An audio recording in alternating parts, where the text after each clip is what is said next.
Ready? Two. Right. Face. Forward. March.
Ladies and gentlemen, please be seated.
Ladies and gentlemen, please welcome Judge Glenn Whitney, Representative Jake Esley, Representative Mark Beasley, and Representative Colin Allred.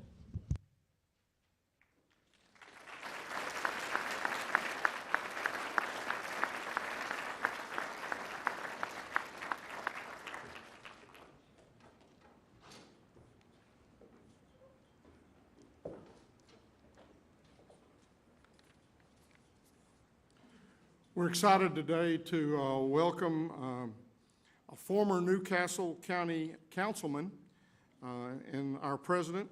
We certainly want to welcome him to Tarrant County. We're proud of the culture and the heritage here. We're Americans, we're Texans, and we remain true to our values. So much of what we value is demonstrated by the men and women in uniform. I especially want to thank our female service members today as we celebrate International Women's Day. I also want to, there you go. I also want to thank Congressman Ellzey for his service as a Navy fighter pilot. Thank you, sir. Later this month, just a few miles from here, we'll be breaking ground on the National Medal of Honor Museum in Arlington.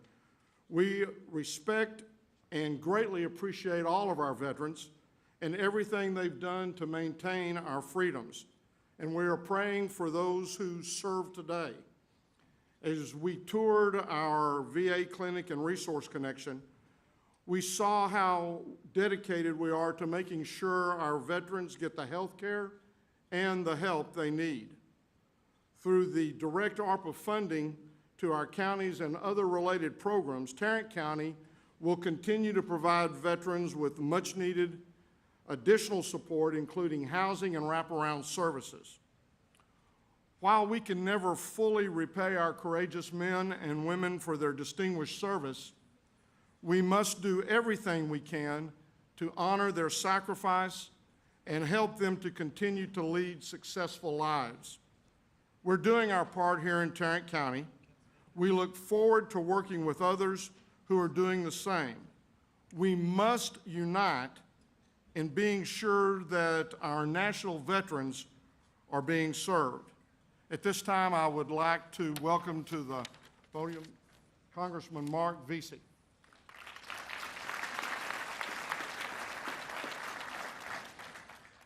Judge Whitley, thank you very much. Good afternoon. Buenos dias. How's everybody doing? Good. I'm Mark Vesey, Congressman for the 33rd Congressional District, where you happen to be right now. Good to see everybody. Good to be home. And Fort Worth has an amazing history when it comes to veterans. When you think about Jim Wright earning his Flying Cross distinction, flying B-24 Liberators. When you think of the Rosie Derivators that worked at the bomber plant at Convair for so many years, helping us in the theater, in the Pacific, and in Europe. When you think about the men and women of IEM, the machinists that work at the plant still today, just incredible contributions. When you think about our local American Legion post, Post 838, right here, Fort Worth, Texas, one of the first black posts from the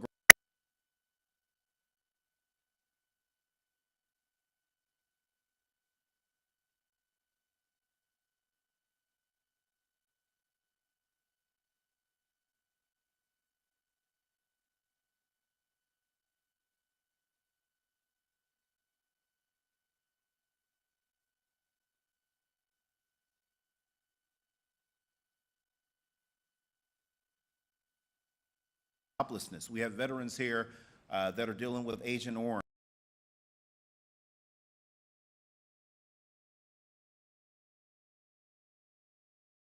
Dealing with all kinds of maladies, some greater than others. But at the end of the day, we all need to step up and help them. And I'm so proud that the President of the United States, Joe Biden, has made time to come to Fort Worth, Texas, so he could hear the stories of veterans here in the Metroplex in Dallas-Fort Worth that have sacrificed so much from our country. Hear some of these stories about what they're going through and how we can be helpful to them in the future. In addition to the President being here and my colleagues, we also have the Secretary of Veterans Affairs that's here, Mr. Mcnaughton, who loves Fort Worth because he has a sibling that lives here. And again, just delighted that they are here today because we know that these issues that affect our veterans, that they're very serious, that it also affects their families, and that we're trying to do as much as we possibly can to help them. And with that, I would now like to introduce to the stage Jake Elsey, who represents the 6th Congressional District, just to my southeast. Representative Elsey.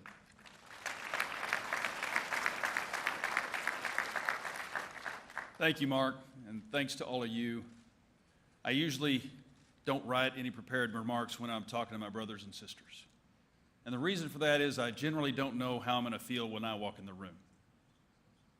But the feeling I always know I end up that I'm going to have is that of love. Love for my country, love for my state, love for my community. And when I look around this room, I see patriots, Americans, Texans, brothers and sisters, and perhaps more importantly, those who love them. There's a lot that's not right in our country and our world today. These are difficult times. These are scary times. But the one thing that always brings me back is that at the end of the day, we don't put an R or D in front of veteran. They're just veterans. And the ability we have to work as Americans, as colleagues up in Congress, came because of the sacrifice that you made. I was very blessed to serve 20 years in the United States Navy as both a pilot and as a JTAC. I spent a lot of years defending my country, but I did so on the shoulders of people like you, those of you who've gone before us, from Korea, Vietnam, some drafted, some volunteering. You did your duty. And now that I'm an elected official in Congress, it's my duty to take care of you, because the cost of war isn't just guns, bullets, and lives during the war. There's a price to be paid for every conflict that we're in, and it comes for everybody some different time, and that bill always comes due. We need to keep that in mind whenever we're preparing to go to war, how we conduct the war, the strategies we use, and understanding that at the end of that war we have an obligation, just like Abraham Lincoln said, to care for him who shall have borne the battle, and his widow, and his orphan. So now I'd like to introduce Congressman Colin Allred, my colleague on the VA committee, and an outstanding football player who loves his country.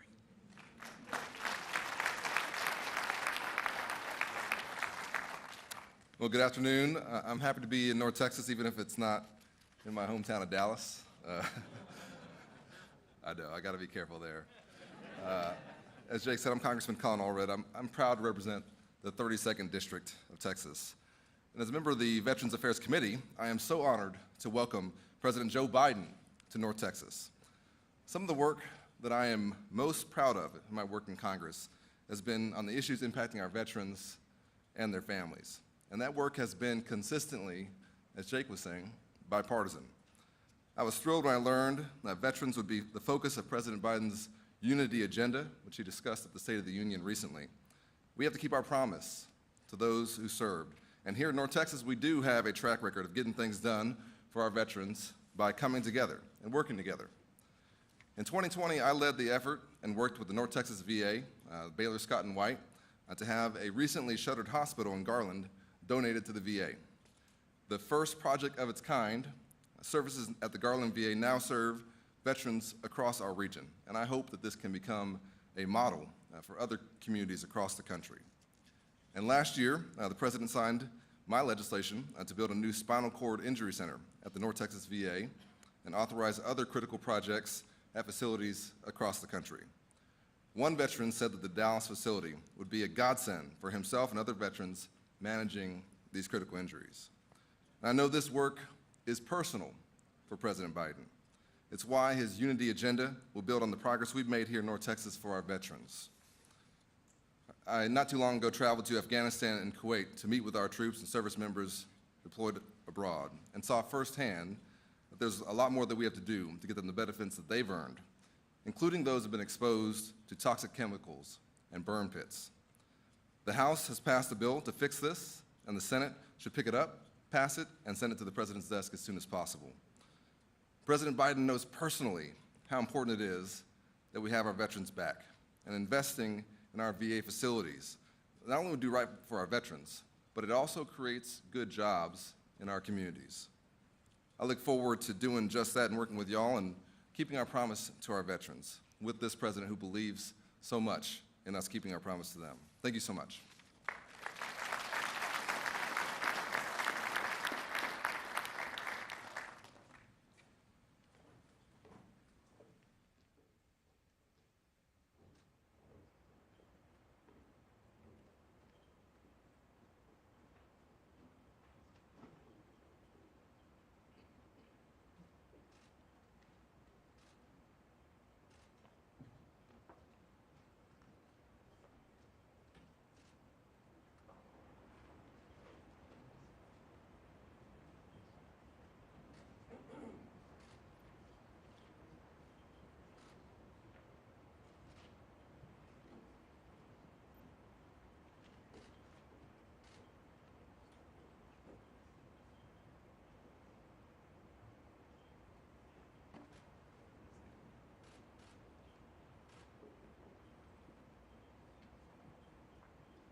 Ladies and gentlemen, please welcome Secretary Dennis Mcnaughton.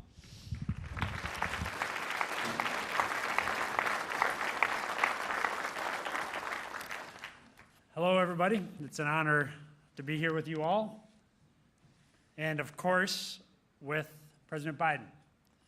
The President and I and our group, including our members of Congress, Mark, Jake, and Colin, just visited some terrific VA employees here in Fort Worth who fight like hell every day to serve vets as well as our vets have served us. During that visit, I was again reminded of the bravery of our veterans, the excellence of VA workers, and how lucky we are to have President Biden leading us, championing VA employees, veterans, their families, caregivers, and survivors. So thank you for everything, Mr. President. You know, whenever someone signs up to serve our country in the military, we make them a simple promise. If you take care of us, we'll take care of you. If you fight for us, we'll fight for you. If you serve us, we'll serve you when you come home. Vets depend on that promise and on us. There's no place where keeping that promise is more critical than toxic exposures.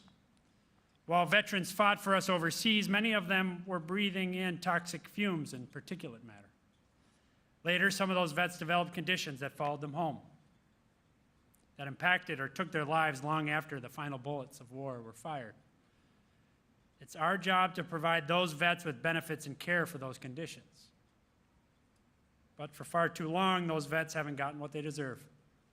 But President Biden has made it clear that those days are over. We will keep our promise to those vets and get them the benefits and care they've earned.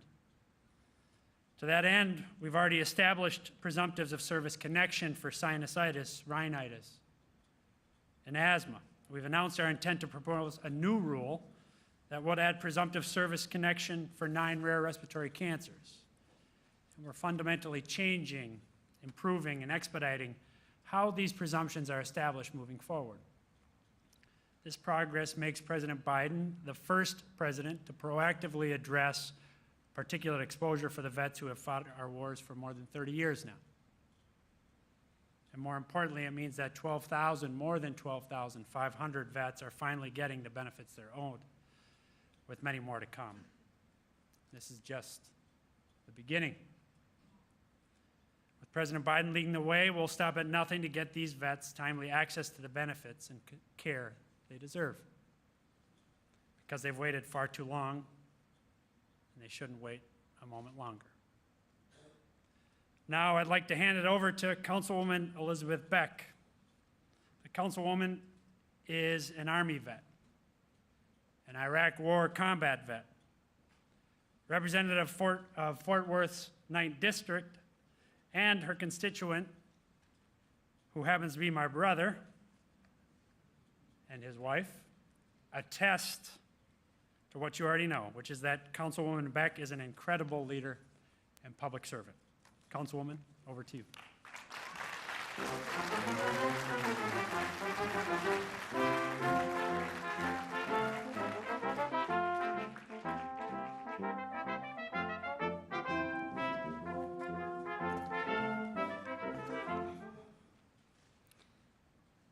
Fort Worth is home to some 42,000 veterans.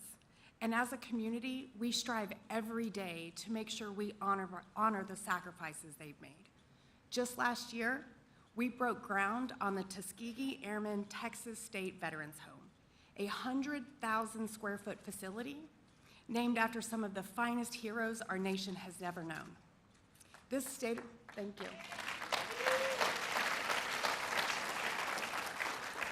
This state-of-the-art facility will home 120 elderly veterans and is conveniently located right next door to the Fort Worth VA clinic, so that when they need care, they have access. And making care easier for veterans is crucial because, Mr. President, One of the things that you may know about us veterans is that for better or worse, we adapt and we overcome. We've been taught to suck it up and walk it off. For decades, we've suffered in silence with the wounds of our service, both seen and unseen. We fought overseas only to come home and wage another battle, one to have our illnesses recognized. We've waded through paperwork. We've waited on hold just to be told that the connection was too tenuous or the time too far remote. In 2005, I served a 12-month deployment in Taji, Iraq. Nearly every day of those 12 months, I woke up coughing and blowing black matter out of my nose. We knew something was off, but we sucked it up and we walked it off, and we chalked it up to dust in the air. Of course, I would later learn that this was a symptom of being exposed to toxic smoke from the burn pit that smoldered 24 hours a day. That was 17 years ago. And it wasn't until this past November that I finally started the process to receive my VA benefits. Why did I wait so long? Because the idea of going back into battle for benefits seemed exhausting. Because I did not connect my symptoms with my service. Because someone else, somewhere else, had it worse than I did. Mr. President, on behalf of veterans across this city and across this nation, I want to say that we don't want anything we don't deserve. We aren't asking for something that we shouldn't have. We are simply asking not to have to fight again.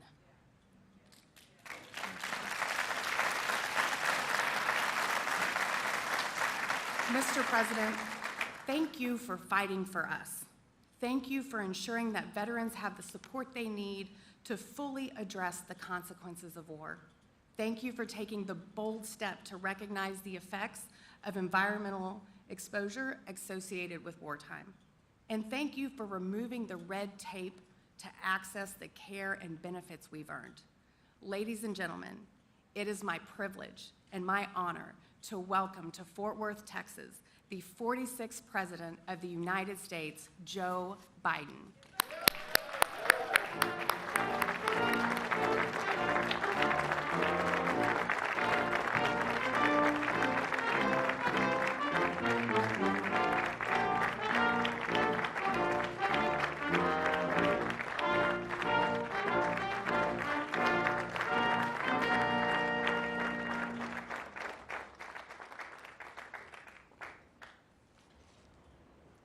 Hello, everyone. Please sit down. Thank you.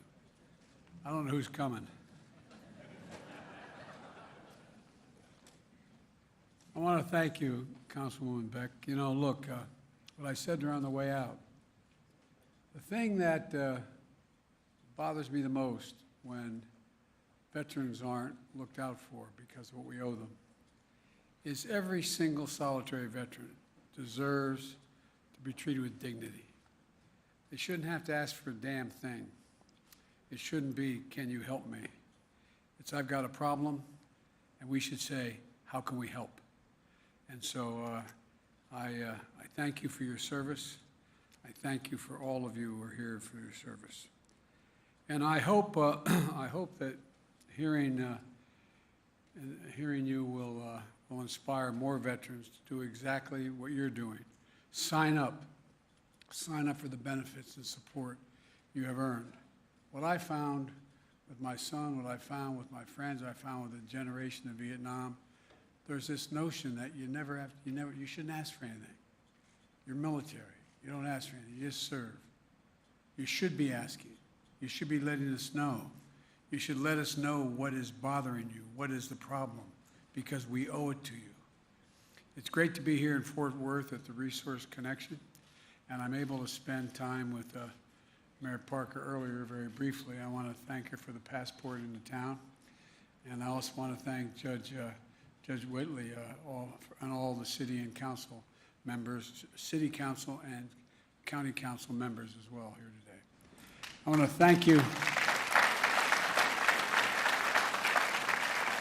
I often tell the story. I got elected to the county council in my state. We have a We're like a miniature Illinois. We have one state with 60% of the population. So a councilman has a district 7 times as big as a House member and 3 times as big as a state senator. And I did not want to run, but I ran just to show the flag, and unfortunately I won. And they reapportioned me. It was in 1970. I got reapportioned from a 4-year term to a 2-year term because the opposition party saw more in me than I saw in me. And I was forced to know what we say in public life, up or out. And I ended up running for the Senate before I was old enough to be sworn in. Didn't expect to win that either. And here I am, you're stuck with me. But the reason I ran for the United States Senate was too hard being a county councilman. You'd knock on the door and say, my name's Joe Biden, Democratic candidate for the county council. And they look at you like, and you know what they're thinking. Well, you know part of what they were thinking. What's the county council do? Well, you affect people's lives as much as anybody else, and people go, county council. Anyway, but I just think that, Jake, you're a fighter pilot, you get this stuff. I mean, you know what I mean? You can smile, Jake, it's okay. It's okay. Jake's a Republican, but I like the hell out of him. He's got, no, I'm serious, this guy's the real deal. The 3 congressmen you have here, 2 of them look like they really could and did play ball, and the other one looks like he could bomb you. And it's a tough group, but a good group. Look, I want to thank you and your staffs for welcoming us to town. It's a one-stop shop connection for people in this county to the services and benefits they need, and that's important. And I'm here today to talk about the critical community it serves, our veterans, their families, caregivers, and survivors. I'm joined today by the bipartisan group of Texas reps that are here and who care deeply about these issues. Congressman Mark Veazey is, I want to thank him so much for giving me the passport into his district here.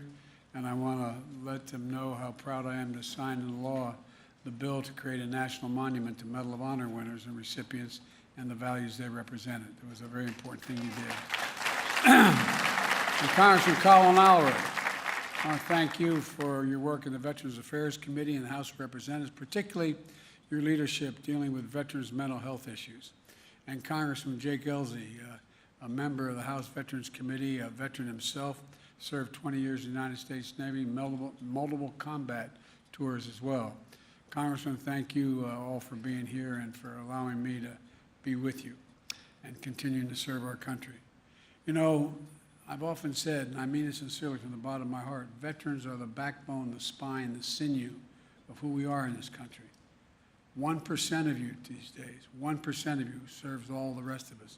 And the 99% who aren't with you deserve to treat you with the dignity and respect and service that you deserve. You're the best of us, and we owe you. And I've always believed that, and I've said this from the time I was a young senator, we have many obligations in the United States Senate, the United States Congress, President of the United States, to the American people, to the elderly, to the poor, to those in need. But we only have one truly sacred obligation, and I mean this, sacred obligation. That is to train and equip those we send into harm's way and care for them and their families when they come home. Only a small percentage, I said, deserve and claim the title of veteran. More than 1.4 million of them are living here in Texas. That's about 6.5% of your population. And to be a veteran is to have endured the survival and survived challenges most Americans will never know. And you have done it, and you've done it for all of us, all of us. A week ago, during my State of the Union message in Washington, I spoke about the bipartisan unity agenda. 4 big things I think all of us, Democrats, Republicans, Independents, can agree on and rally around. One is dealing with the opioid epidemic, which is stealing the lives of so many people. 2, mental health for our children that are in the wake of all that's happened because of COVID and all the consequences. There's over 1 million people out there who are no longer sitting at the kitchen table this morning because of COVID, and people worry about that, and the kids particularly. 3rd is ending cancer as we know it, which I'm confident we can do. And 4th is supporting our veterans, fully supporting them. These are the issues unite us because they impact America in every single solitary state. Issues that go beyond partisan politics because they're about people, about people, our neighbors. Caring for our veterans has been a central focus of my administration since day one. And for the last year, the Department of Veterans Affairs, led by Secretary Mcnaughton, has been the linchpin of our government-wide push to make life better for American veterans. Providing assistance through this pandemic, like job training and housing. We're helping lower-income veterans access VA care debt-free. We're expanding access to health care services for women veterans and the LGBTQ community veterans. We're implementing a plan to bring down the rate of suicide among service members and veterans. You know, it's sad to say, but to this day, we average 17 veterans a day commit suicide. Every single day.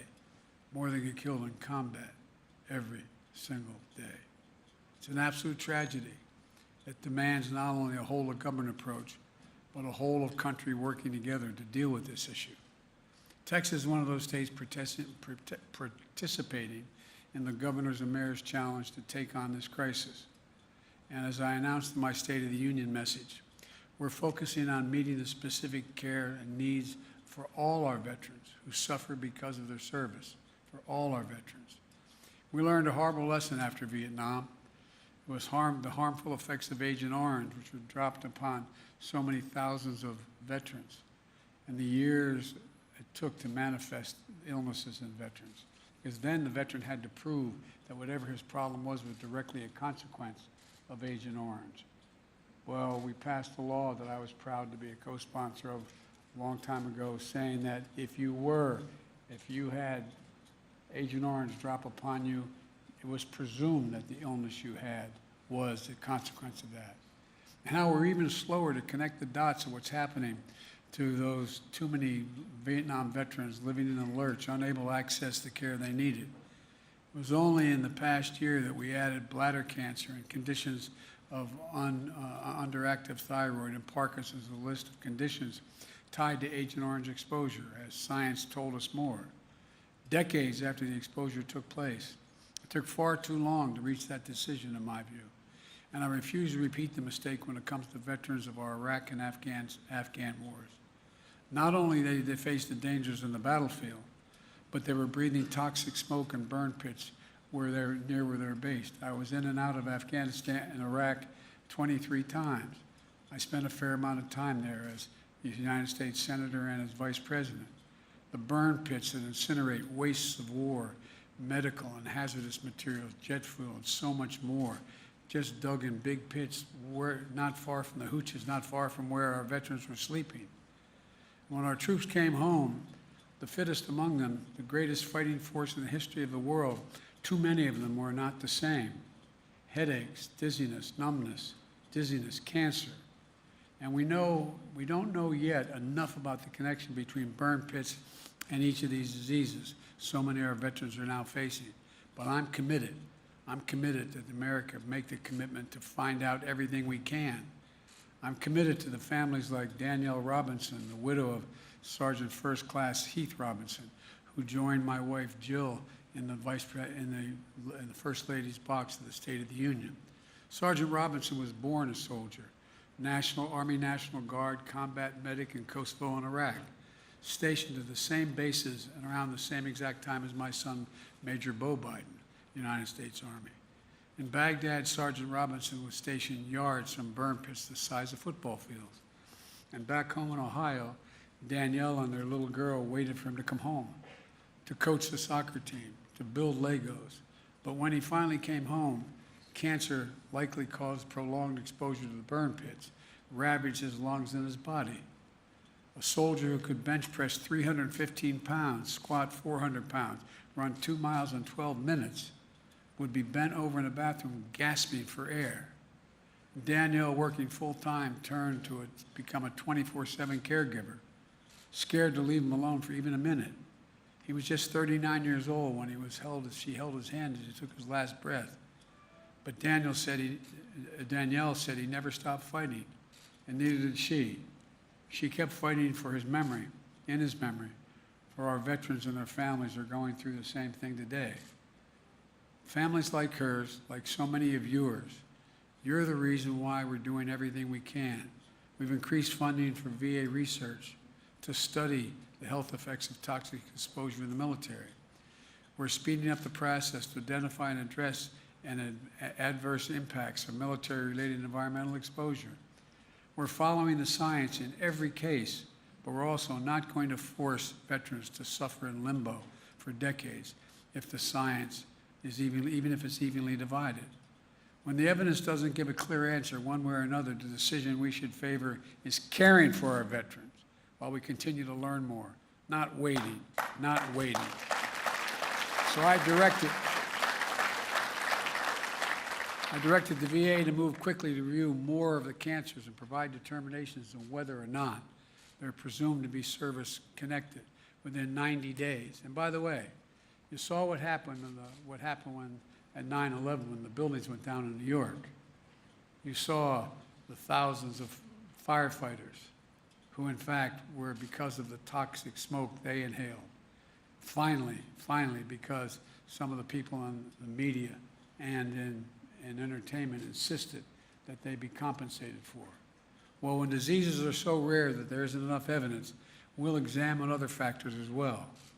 And this week, Secretary Mcnaughton is developing a new rule that will add several rare respiratory cancers to the list of presumptive conditions for certain veterans. We also need to know more about which of our veterans may have been exposed to burn pits in the first place or other environmental toxins during their service. To record possible exposures before service members separate from the military. So we're building a more comprehensive database from the Department of Defense and the Veterans Affairs to use to track access to exposures. We're working hard to educate everyone across the VA system about the potential impact of specialized care needed for burn pit exposure, urging veterans to sign up for the VA burn pit registry and to make sure they know about the benefits that may be available to them. You know what I found about veterans as we worked for those who are trying to deal with the mental health problems? Is they're used to always giving. You don't think you have a right to ask for anything. You don't think you have a right to ask. We're asking you to tell us where you've been, tell us what your needs are. Nothing to be ashamed of, it's to be proud of. We owe you. Improving training for VA providers to make sure they're equipped to diagnose and treat exposures to related conditions. And this year, launching a new network of specialized care providers and call centers to help connect veterans with questions about exposure to care that's consistent, comprehensive, and high quality. Folks, these are the kinds of steps that can make a difference in getting the proper care for more patients and providing support for veterans, especially those facing cancer diagnosis. And every one of you know, the earlier cancer is diagnosed, the greater the prospect of dealing with it, the greater the prospect of curing it. It reinforces the new goal of my cancer moonshot, to cut cancer deaths, the death rate by 50% over the next 25 years at a minimum, to create more supportive experience for all the patients and families. Secretary Mcnaughton is part of my newly formed cancer cabinet.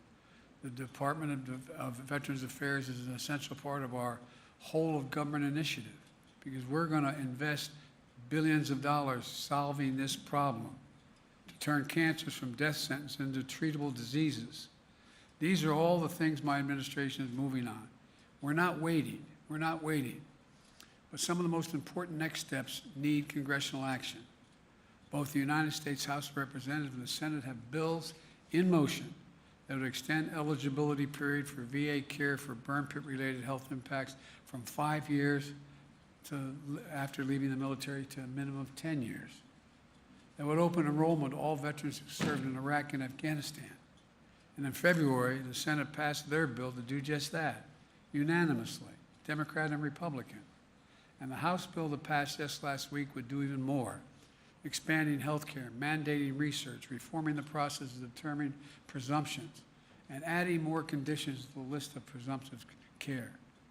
Both of these bills have bipartisan support. These are the bills that unite the American people. These are the bills that will deliver necessary care for our veterans and their families. And let's get those bills to my desk so I can sign them immediately. Immediately. Folks, we have a sacred obligation as a nation. I promise Danielle Robinson, and I promise all of you here today, that we'll do better. We must. We owe you. We owe you. I can't say enough about the veterans community. And there's a famous expression by a famous English poet who said, "They also serve who only stand and wait." To every husband and wife with the deployed husband or wife. To every child with a mom or dad deployed, we owe you. We owe you. Because they also serve only stand and wait. I remember the head of the National Guard in the state of Delaware, wife, used to say a prayer. When my son got deployed, my wife was a school teacher who got up earlier than I did to get to school. I'd get to the train at 7:30 train. And I walked downstairs. I'd just had shaved and had my trousers on to get a cup of coffee. She'd be standing over the sink like many of you have done, looking out the window, mouthing a prayer that she was given by the commander's wife. A prayer for her son who was in harm's way. All of you did that. All of you do that. All of you worry about that call. So thank you. Thank you as well. Concluding point I'll make, and we talked about it, the Congressman and I on the way down. You know, this is an incredible generation, the 9/11 generation that fought. They served in a way I think they're right up there with the greatest generation.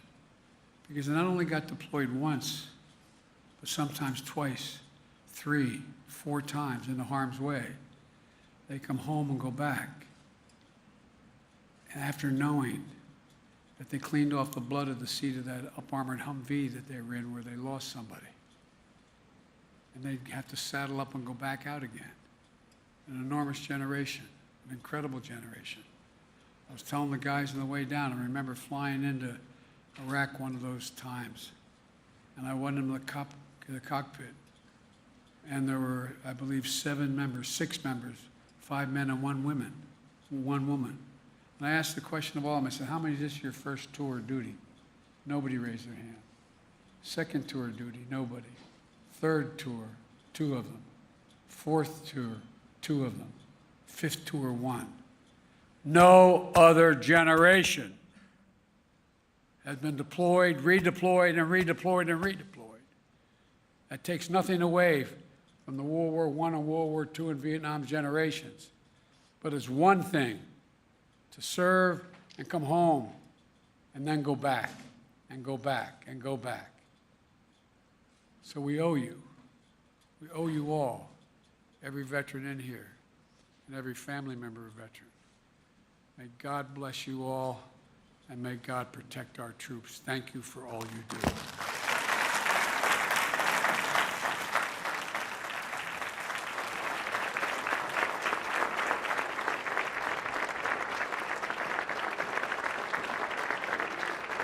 Thank you.